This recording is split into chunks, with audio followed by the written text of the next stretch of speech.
Olá, bem-vindo ao Alô Senado Retrospectiva. O programa de hoje vai tratar de um dos temas mais comentados na nossa central de relacionamento em 2015, a educação.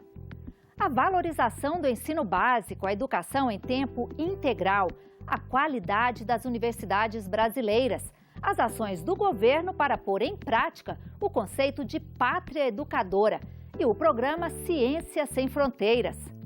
O Alô Senado Retrospectiva Educação está no ar. Alocação de recursos em ciência, tecnologia e inovação. Esse foi o tema de uma audiência pública interativa realizada aqui no Senado. Muita gente participou dessa discussão à distância por meio do portal E-Cidadania. E entre as mensagens enviadas, o Alô Senado selecionou a do Ricardo Nakaoka. De acordo com o Ricardo, o ranking das 400 melhores universidades do mundo inclui apenas duas brasileiras, a USP e a Unicamp, ambas no estado de São Paulo. Ele diz ainda que entre os nossos parceiros nos BRICS, apenas a Rússia está atrás de nós, com uma única instituição entre as 400. Ele pergunta aos parlamentares o que pode ser feito para melhorar a situação das nossas universidades. E quem responde à pergunta do Ricardo é o senador Walter Pinheiro. A grande mudança no cenário dessas universidades no mundo, aí você pega as universidades americanas, por exemplo, ou as universidades inglesas, essas mudanças foram provocadas principalmente por dois passos significativos. O primeiro deles foi exatamente a intensificação, além do ensino superior, na área de pesquisa e desenvolvimento. E o segundo, que é consequência desse primeiro, que é exatamente o estabelecimento de uma relação dessas universidades com as cidades, ou seja, com a população que está fora, e com a atividade produtiva. Então, por exemplo, mudar isso no Brasil é um desafio enorme, mas é possível ser feito. A Bahia, por exemplo, consolidou um centro importante de pesquisa e desenvolvimento vinculado à indústria, que chama-se o Cimatec. Daí nasceu uma faculdade, que hoje é, na realidade, um centro de ensino com diversas áreas de formação e que já desponta como uma das melhores universidades brasileiras.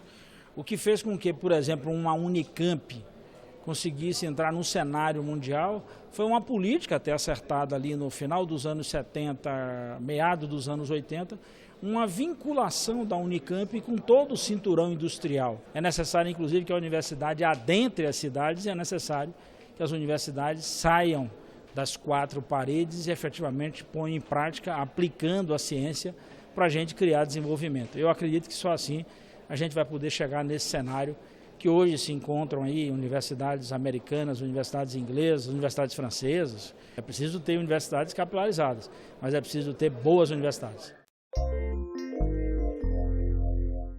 O Brasil se diz uma pátria educadora, só que a gente sabe que até hoje ele não tem provado isso.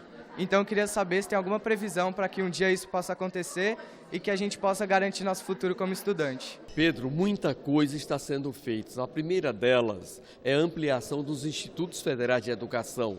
Para você ter uma ideia, desde a chegada de Pedro Álvares Cabral aqui no Brasil até 2005, o Brasil tinha criado 139 Institutos Federais de Educação. No governo Lula e Dilma, nós já criamos mais 520 Institutos Federais de Educação. É por isso que hoje a quantidade de alunos do ensino médio estão também fazendo a sua profissionalização. São mais de 1.700.000 alunos nesse processo. Nós tivemos também, Pedro, o cuidado de ampliar a quantidade de alunos abrindo vagas no sistema universitário público e da livre iniciativa. Nós tínhamos em 2005, Pedro, algo em torno de 7% da população brasileira cursando ou tendo a graduação.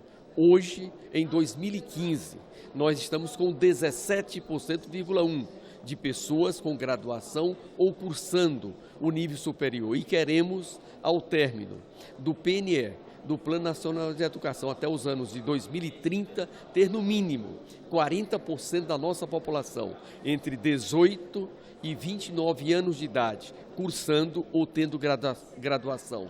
Ao mesmo tempo, estamos preparando o Brasil para a escola de tempo integral, com investimento muito forte em creches, na pré-escola, no ensino fundamental e no ensino médio. E uma das ações decisivas para isso foi a criação do Piso Nacional dos Professores. A Pátria Educadora está acontecendo e precisamos continuar lutando para que essa política dê continuidade. Nós gostaríamos de perguntar aos senadores, toda a representatividade do Brasil, em relação ao nosso projeto de lei sobre educação em tempo integral. Qual é a participação dos senadores? Se tem possibilidade de implementar uma lei que vai definir e vai mudar um pouco do currículo escolar, a fim de que os estudantes tenham mais desenvoltura cultural e artística para desenvolver um pouco mais a parte cultural. Boa pergunta, né? Do ponto de vista legislativo, nós temos uma lei sim, né, que é o novo Plano Nacional de Educação. De acordo com o novo Plano Nacional de Educação, já em vigor, o Estado brasileiro tem um prazo de 10 anos para que nós possamos chegar a oferecer, no mínimo, 50% das nossas escolas oferecendo a educação em tempo integral, certo? Esse percentual da educação em tempo integral é muito baixo ainda.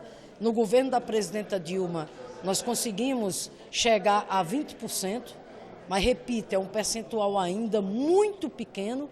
E com o novo Plano Nacional de Educação, que já é lei, nós queremos chegar, repito, a um percentual de 50%, certo? Para tanto, nós temos o financiamento, ou seja, com o novo Plano Nacional de Educação, nós temos que chegar em 2019 a investir 7% do produto interno brasileiro e até o final da vigência do Plano Nacional de Educação, o Estado brasileiro terá que investir no mínimo 10% do produto interno bruto na educação. Temos também os 75% dos royalties do petróleo. Temos também os 50% do Fundo Social do Pré-Sal. Portanto, tudo isso, né, exatamente nos anima, né, do ponto de vista de que tenhamos o financiamento necessário, adequado, para a gente construir mais um ciclo de avanços e conquistas para a educação brasileira, inclusive ampliando a oferta no que diz respeito à questão da educação em tempo integral. Caminho esse já testado e já aprovado em outros países como o caminho mais eficaz para a gente conseguir a tão sonhada melhoria da qualidade do ensino. Eu gostaria de perguntar aos senhores senadores de que forma estão trabalhando a favor da educação, no sentido de valorizar os professores, o ensino básico, toda a base da educação. Ricardo, eu estou fazendo minha parte, federalizando a educação.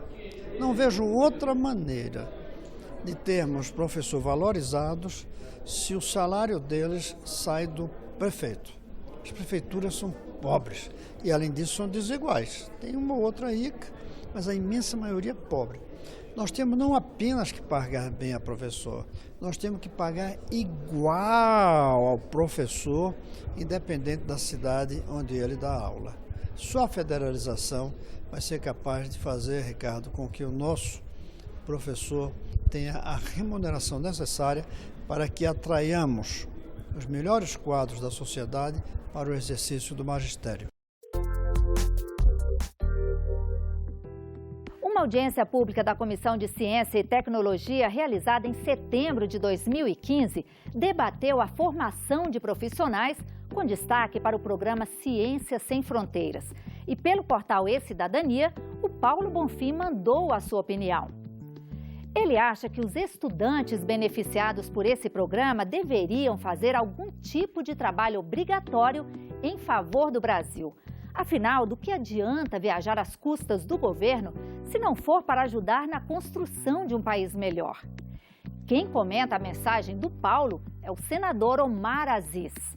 O Paulo está cheio de razão. Nesse momento, brasileiros trabalhando, saindo de madrugada de casa, trabalhando, que estão pagando esses estudos, esses jovens ou pós-graduados ou doutores fora do Brasil.